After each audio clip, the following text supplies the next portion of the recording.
Good morning, everyone. And welcome to worship. I'm so happy to see everyone here as we gather together to worship the Lord. I invite you now to take a time to pause, to gather your thoughts, and we will begin our worship. Please stand as you are able for our confession and forgiveness. Blessed be the Holy Trinity, one God, the God of manna, the God of miracles, the God of mercy. Let us confess our sin. Most merciful God, we confess that we are in bondage to sin and cannot free ourselves. We have sinned against you in thought, word, and deed, by what we have done and by what we have left undone. We have not loved you with our whole heart. We have not loved our neighbors as ourselves. For the sake of your Son, Jesus Christ, have mercy on us. Forgive us, renew us, and lead us, so we may delight in your will and walk in your ways, to the glory of your holy name. Amen. God, who is rich in mercy, loved us even when we were dead in sin and made us alive together with Christ. By grace, you have been saved. In the name of Jesus Christ, your sins are forgiven. Almighty God, strengthen you with power through the Holy Spirit, that Christ may live in your hearts through faith. Amen. And now let us sing together, Here I Am, Lord.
Jesus Christ, the love of God, and the communion of the Holy Spirit be with you all. And also with you. O God of creation, you preside over land and sea, sunshine and storm. By your strength pilot us, by your power preserve us, by your wisdom instruct us, and by your hand protect us. Through Jesus Christ, our Savior and Lord. Amen. You may be seated for the hearing of God's word.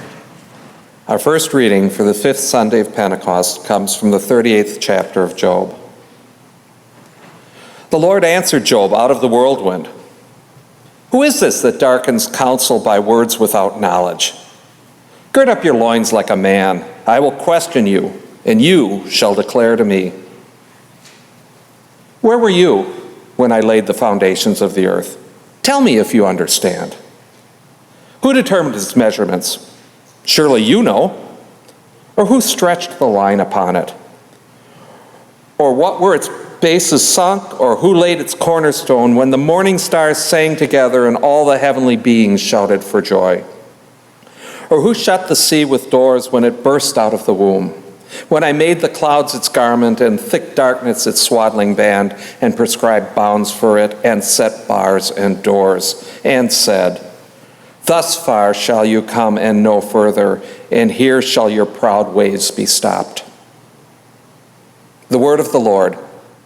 The Holy Gospel according to Mark, the 4th chapter.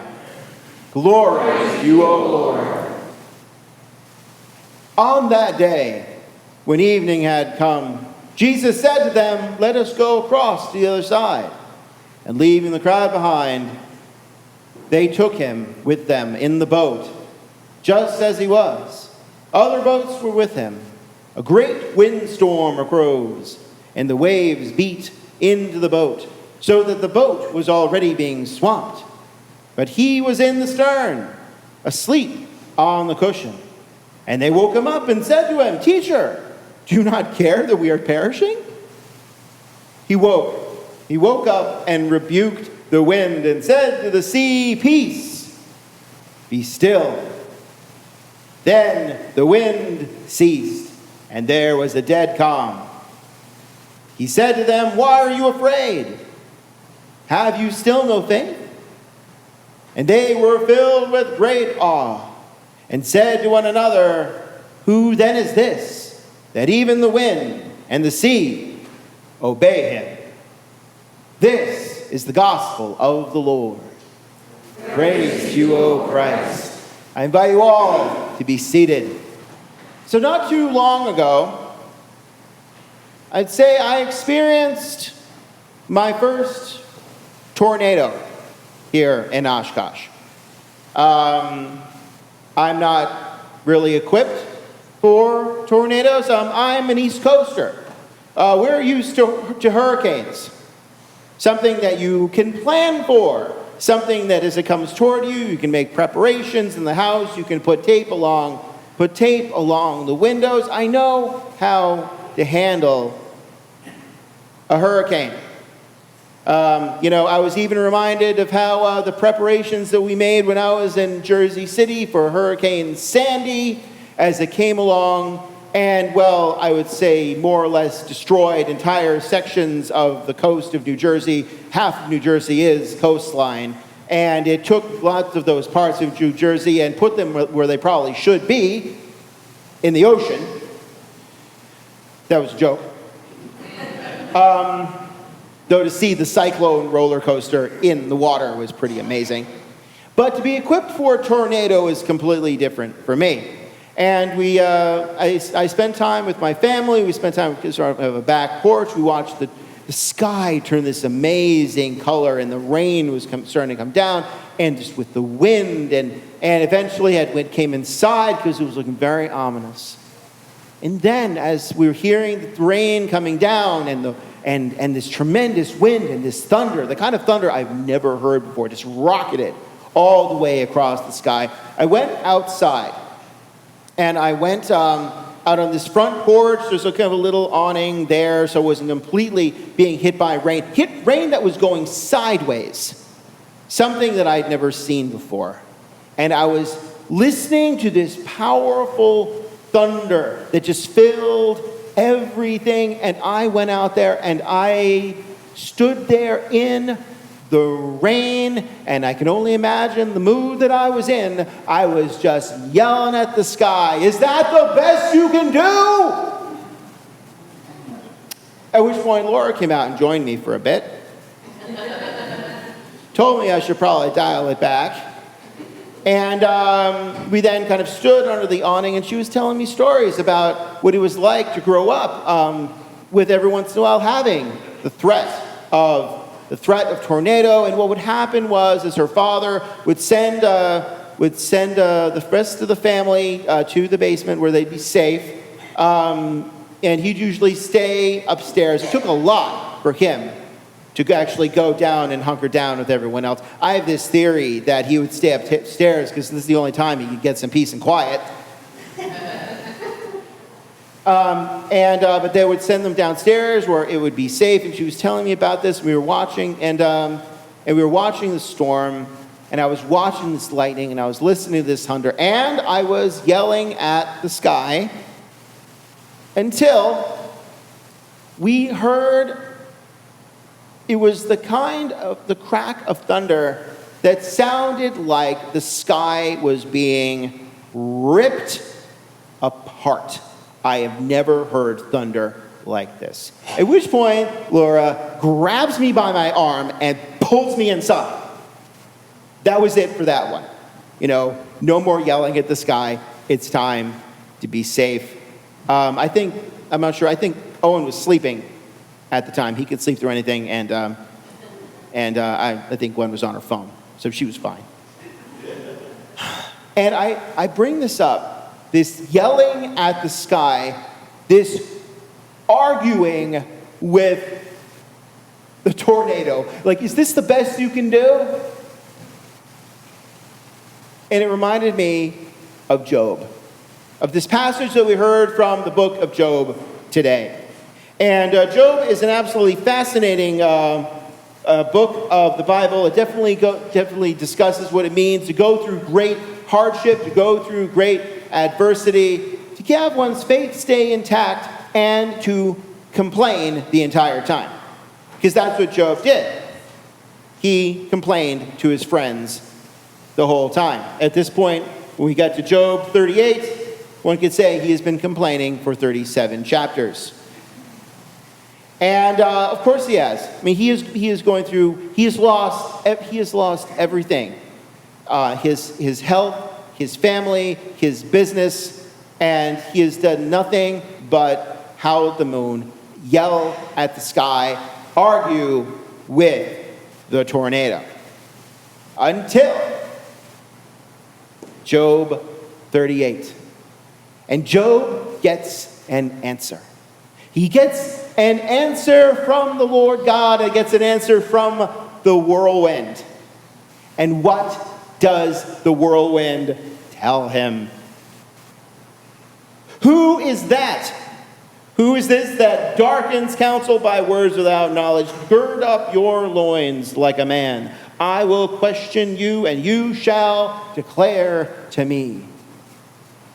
Which was basically God telling Job to shut up. Like, who created the heavens and earth? It wasn't you. Who created all these things? It wasn't you. Listen. Just listen to me. Stop howling at the moon. And finally, in verse 11, something I do believe would be one of the greatest confirmation verses ever is, thus far shall you come and no farther, and here your proud waves be stopped. Which is the Lord telling Job, I know you're going through a lot. I know these are punishing times. But now you need to listen to me.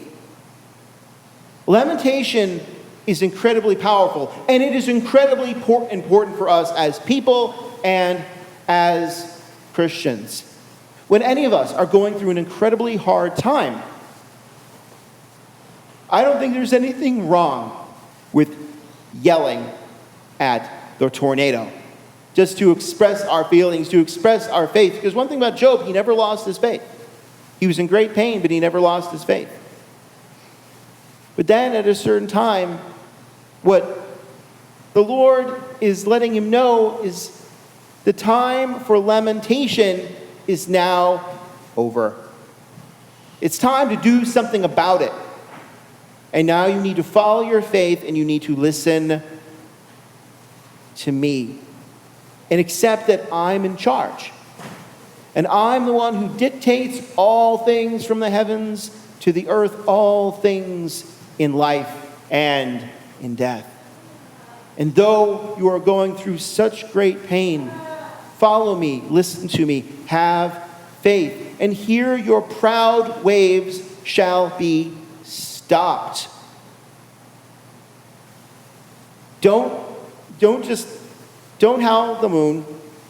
Don't listen to your friends, that's one thing with Job. He spent the entire book listening to incredibly bad advice from his friends, where he should have been listening to the Lord, and in fact allowing his proud waves to be stopped.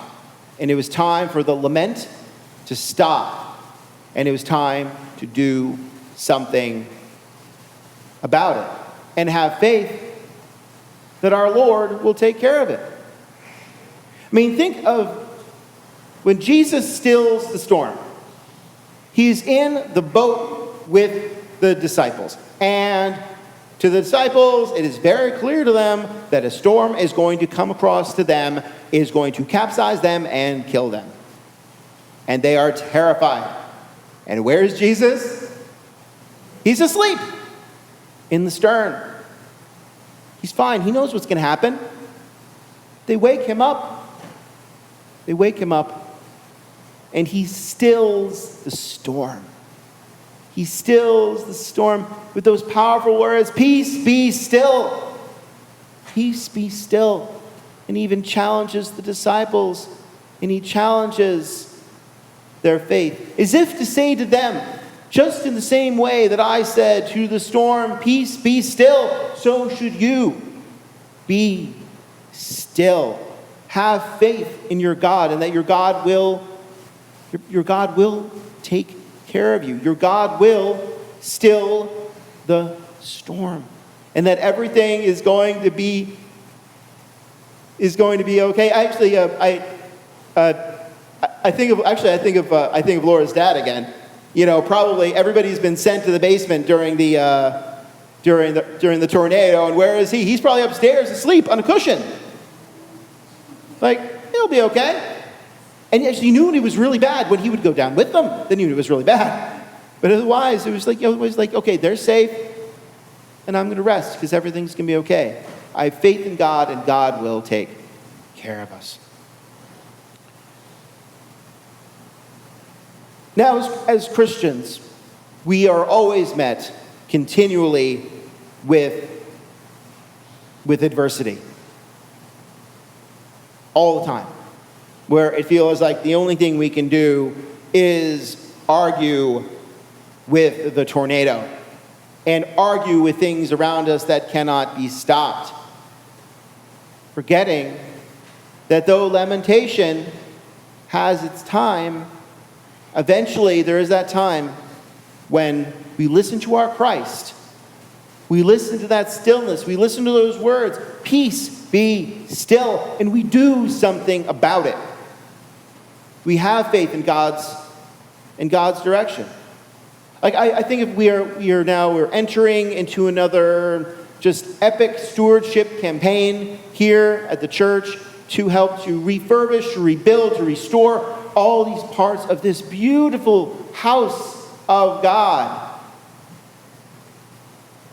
And as we're doing it, we can argue with the tornado, or we can gather together.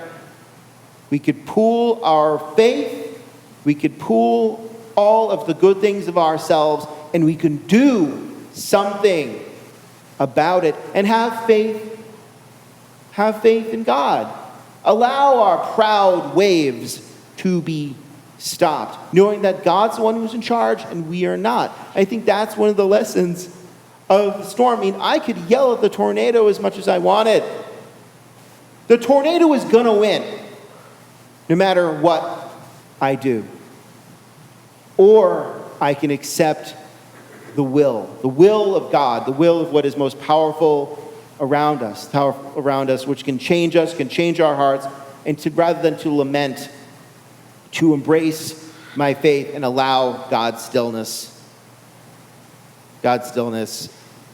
inside of me. So again, there's nothing wrong with lament. If any of us were going through a hard time, I encourage it. But then, to stop and remember those words of Christ. Peace, be still. Peace, be still. Peace, be still. And listen to the word of God that shows up in our hearts, in our faith. And that's when our faith thrives, our church thrives, and our ability to then go into the world to preach this good news to others. That's when it really, really, really happens. Rather than be afraid of the tornado, be supported by the tornado. That the tornado is behind us and supporting us as we preach this word. Now, we always have things before us that will be terrifying. But rather than to listen to that fear, listen to that faith. And listen to those words of Jesus. And feel that peace. Peace. The peace of the Lord to be with you always. Peace.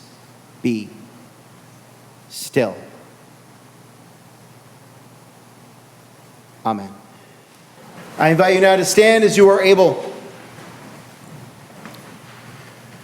As we profess our faith in the words of the Apostles' Creed.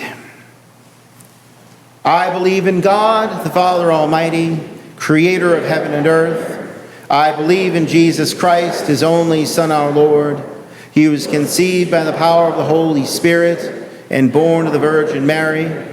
He suffered under Pontius Pilate, was crucified, died, and was buried. He descended into hell. On the third day he rose again. He ascended into heaven and is seated at the right hand of the Father. He will come again to judge the living and the dead. I believe in the Holy Spirit, the Holy Catholic Church, the communion of saints, the forgiveness of sins, the resurrection of the body, and the life everlasting. Amen. Sanctified in grace and truth, let us pray for the church, for the world, and for all who are in need. Loving God, you are the still small voice. You are the voice in the whirlwind.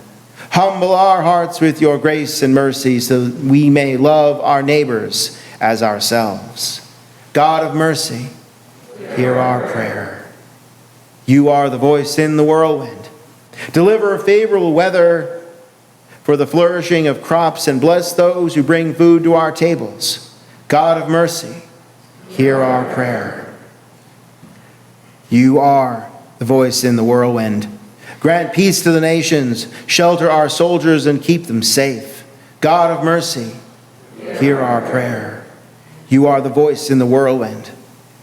Heal the chaos of those who are suffering or struggling.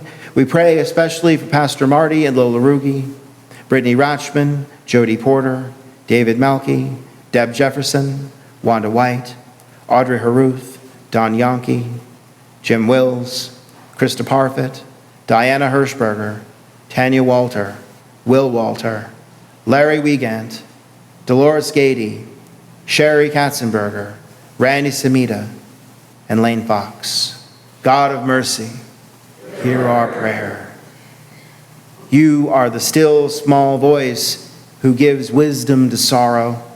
Strengthen us in faith that we celebrate your eternal authority in this mortal life. God of mercy, hear our prayer. Into your hands, most merciful God, we commend all for whom we pray. Prayers known, prayers unknown. Prayers that we don't know that we have, prayers that we don't know how to pray. Loving God, you know them all. And we trust them to your mercy through Jesus Christ, our Savior and our Lord. Amen. The peace of the Lord be with you always. And also with you. Reach out to one another and share the peace of Christ. On the night in which he was betrayed, our Lord and Savior Jesus Christ gathered with his disciples, and he took bread. He blessed it, and he broke it. And he gave it to his disciples, saying, "Take and eat. This is my body given for you. Do this for the remembrance of me." Again, after supper, he took the cup, gave thanks, and gave it for all to drink, saying, "This cup is new covenant in my blood, shed for you and for all people, for the forgiveness of sin. Drink of it always, so that you may remember me." I now invite you to hold hands as you are able, as we pray together in the words that Jesus taught us in the Lord's Prayer. Our Father, who art in heaven, hallowed be thy name. Thy kingdom come, thy will be done, on earth as it is in heaven. Give us this day our daily bread, and forgive us our trespasses, as we forgive those who trespass against us. And lead us not into temptation, but deliver us from evil. For thine is the kingdom, and the power, and the glory, forever and ever. Amen. Taste and see that the Lord is good. You are all invited to the Lord's table. I invite you to be seated. And I'll begin with a blessing for those who have individual communion cups. This is the body of Christ given for you. This is the blood of Christ given and shed for you. I invite you now to come forward as you are able.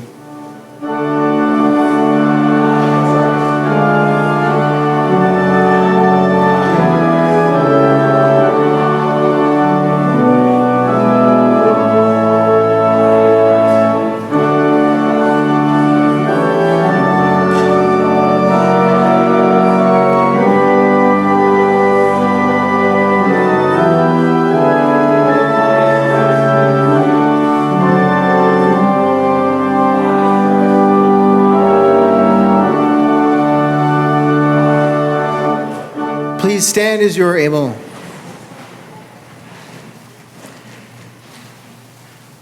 May the body and blood of our Lord Jesus Christ strengthen us and keep us in his grace. Amen. Compassionate God, you have fed us with the bread of heaven. Send us forth to bear your life-giving hope to a world in need. Through Jesus Christ, our Savior and Lord. Amen.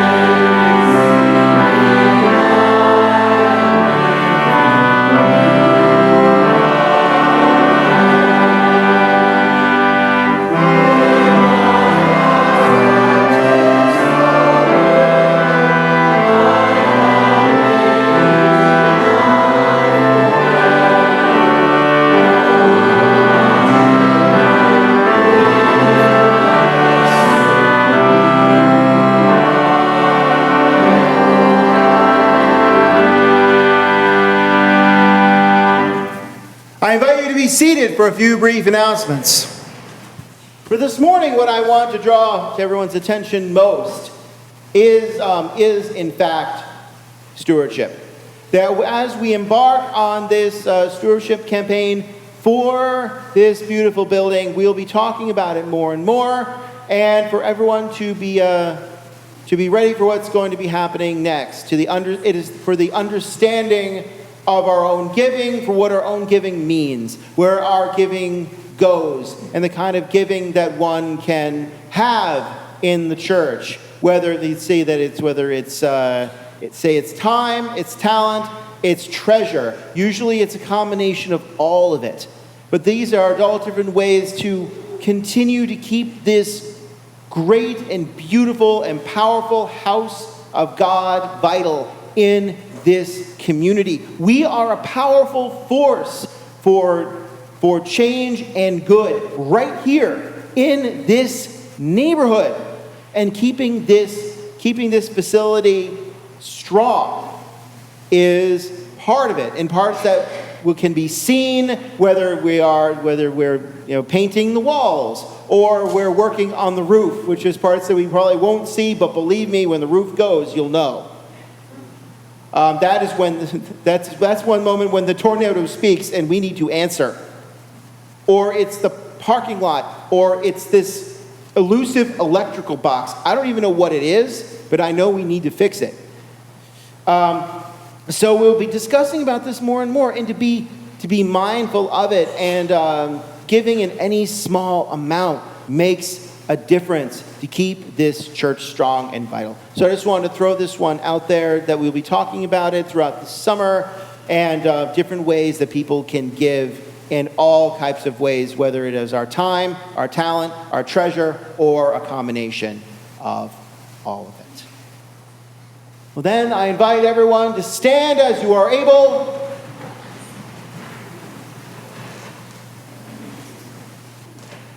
Receive today's blessing. May the Lord bless you and keep you.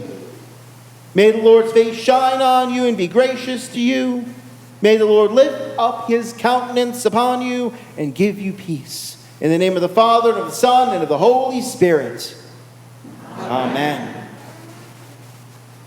And now let us sing together with power and glory. Eternal Father, strong to save.